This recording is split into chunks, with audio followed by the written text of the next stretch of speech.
各位观众，大家好，今天咱们要探讨一个特别有意思，却又让很多人琢磨不透的话题——面子。你有没有过这样的经历？在某些场合，明明心里不乐意，但为了所谓的面子，还是硬着头皮做了一些事。您瞧，这面子啊，在中国文化里，那可是有着举足轻重的地位，就像房子的大梁，看似无形，却支撑起了很多人际交往和社会行为。那到底啥是面子呢？就请各位跟着我一起揭开面子的神秘面纱。要说起面子的根源，就得提到咱们老祖宗留下的儒释道思想。儒家讲究礼，《论语》里说不学礼，无以立。这礼在很多时候就和面子紧密相连，人要遵循礼仪规范，才能在社会上立足。这其中就包含着对自身形象和他人看法的重视，也就是面子。而道家虽倡导自然无为，但在人际交往中，也讲究一种和谐的状态，面子在一定程度上就是维持这种和谐的润滑剂。佛教虽更注重内心修行，但在世俗生活里，也不能忽视面子对人际关系的影响。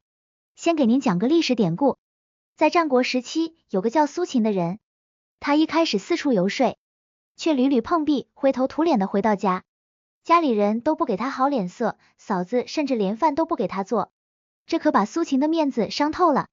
于是他发愤图强，投悬梁，锥刺股，刻苦钻研学问。后来苏秦终于成功，身配6国相印，风光无限。当他再次回家时，嫂子像蛇一样在地上爬行，对他恭敬万分。苏秦就问嫂子为啥前后态度变化这么大，嫂子说，因为您现在地位高，又有钱啊，您瞧，这地位和财富带来的面子变化多明显。文学作品里面子的事儿也不少，《红楼梦》里贾府那可是钟鸣鼎食之家，讲究的就是个排场和面子。就说元妃省亲那一回，为了迎接元妃，贾府大兴土木，修建了豪华的大观园。